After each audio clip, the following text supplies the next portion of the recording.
Penjara hingga 3 tahun jika pandu ketika lesen digantung. Ya, saya faham itu bermakna kita menghina mahkamah. Malaysia ni, kalau dengan warga tempatan, banyak undang-undang dikenakan. Banyak. Supaya rakyat tempatan ni mengikuti undang. Itu saya faham. Saya nak bertanya lah sikit. Ya, Timbalan Menteri bahagian pengangkutan ni. Yang warga asing yang berlambak-lambak tu, yang kena saman tu, bila kalau yang mereka bayar saman. Itu yang saya tanya tu, sebab apa? Hari tu ada satu video klip, tunggakan 34 saman tak berbayar oleh warga asing. Kan? Lepas tu nasib baik JPJ tahan, tengok dia ada tunggakan 34 saman tak berbayar. Kan? Kalau kita rakyat tempatan ni tak bayar saman, yang kita bersaing tu, kuota saman tu, tak bayar saman, kena pergi ke mahkamah. Tak pergi ke mahkamah, kau kena tangkap. Tapi yang saya kata warga asing ni pula, tak kira siapa lah. Yang ada permit kojo ke, tak ada permit kojo ke. Saya minta lah, kalau kali ni kerajaan buat sistem baru sikit. Kadang-kadang kita sebagai rakyat ni berfikiran lebih cerdas.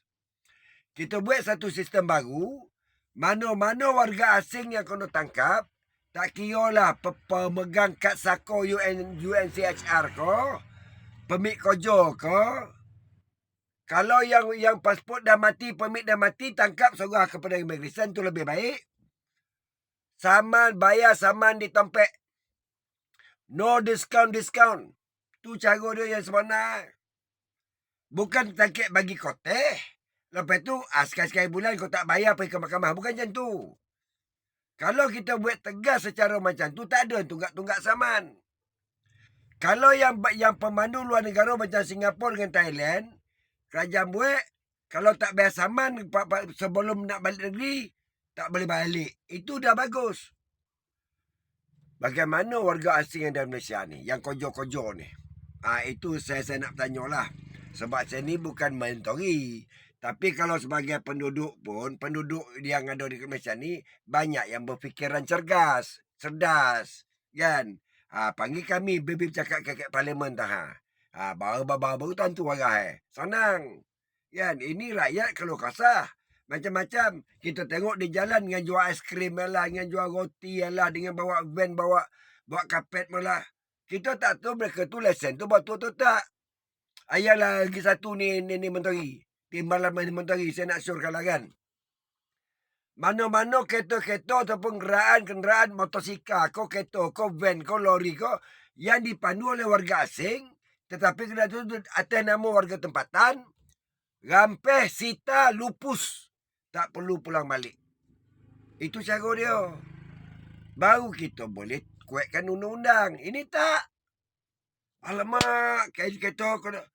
Tak apa. Nanti anda panggil majlis tuan punya kereta datang bayar kompon sikit, ambil ya. Ini sebab undang-undang lama. Saya bukannya nak tunjuk pandai. Tapi kita berfikirlah secara mendalam lebih jauh. Bagaimana nak mengatasi masalah ni. Penjara hingga 3 tahun jika pandu ketika lesen gantung. Yang banyak lesen gantung ni warga tempatannya. Sebab aksiden kadang-kadang. Ini lagi satu yang memandu dalam mabuk ni. Kalau motor pula berlumba, itu memang saya sokonglah sasaran-sasaran nanti ni elok ni. Kan? Cuba kan tu bagaimana pula yang mabuk-mabuk ni. Itu tolong jawab.